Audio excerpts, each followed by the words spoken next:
C'est on ne peut plus simple. Il nous faut consacrer nos ressources à mettre à jour l'Apple II. En détournant les ressources du Mac? Le Mac est un échec, point final. Il est vendu trop cher. Aucun de nos indicateurs C'est moi l'indicateur! Moi, je suis l'expert mondial S Macintosh. Rappelle-moi ton CV à toi.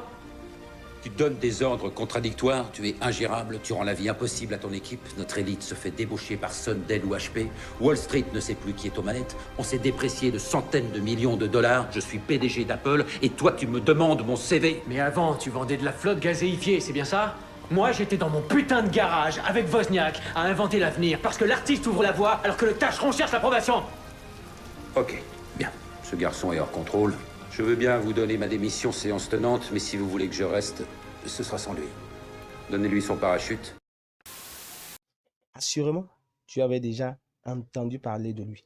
Ce que beaucoup savent de lui, c'est qu'il est le fondateur de Apple. Et c'est grâce à lui que nous avons les fameux iPhone, iMac, iPod, etc. Mais très peu savent qu'il a commencé son entreprise dans le garage de son père. S'il avait attendu un bureau luxueux, le bon moment pour certains, ou s'il voulait faire comme tout le monde, je pense que le monde serait privé aujourd'hui des gadgets de Apple. C'est un homme qui se savait capable d'apporter sa pierre à l'édifice et ceci lui a valu de se démarquer du lot.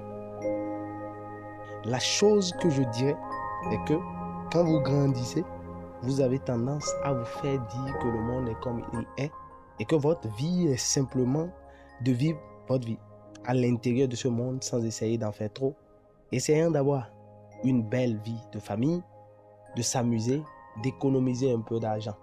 Mais c'est une vie très limitée. La vie peut être beaucoup plus large une fois que vous avez compris un simple élément. Et ce simple élément, c'est que la vie tout autour de vous a été créée par des gens qui n'étaient pas plus intelligents que vous. Et vous pouvez changer cela. Vous pouvez influencer cela. Vous pouvez construire vos propres choses que d'autres personnes peuvent utiliser dès que vous comprendrez que vous pouvez piquer la vie. En fait, quelque chose va sortir si vous poussez dedans. La chose la plus importante, c'est de se débarrasser de cette notion de vie erronée que la vie est à nos yeux, de l'embrasser afin de changer le monde ou de l'améliorer. Je pense que c'est très important et peu importe comment vous apprenez cela, une fois que vous l'avez appris, vous voudrez changer la vie et la rendre meilleure parce que parfois la vie est un peu merdique. Mais une fois que vous avez appris cela, vous ne serez plus jamais le même.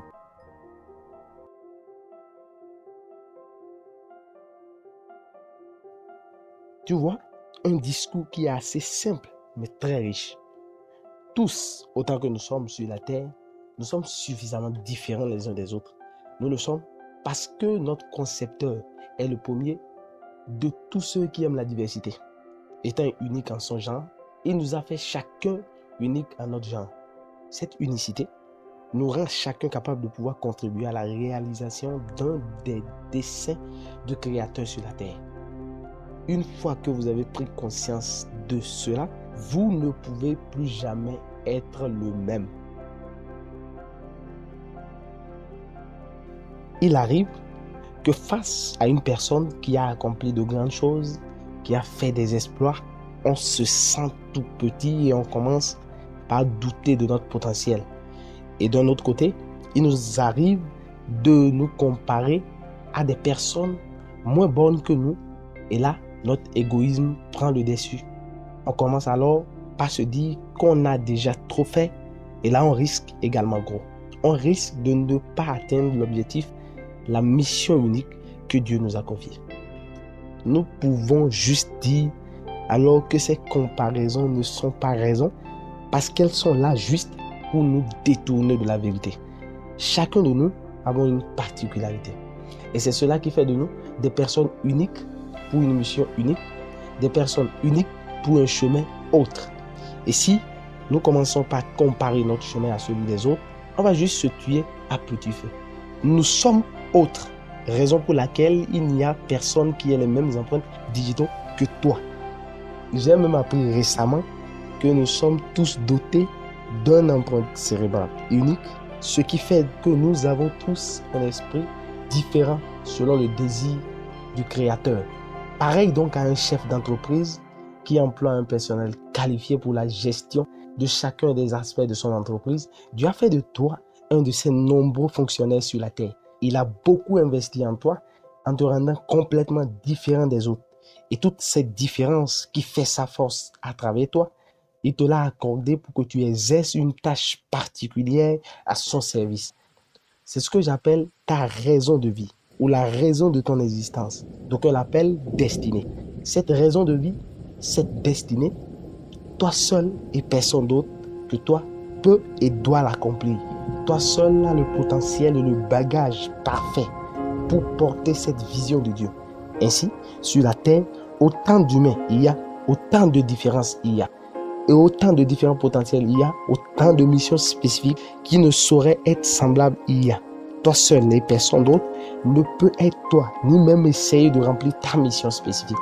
Si donc tu refuses de quelque façon que ce soit d'exercer cette tâche qui contribuera grandement à ton épanouissement et surtout à la progression de l'humanité, personne ne pourrait combler ce vide.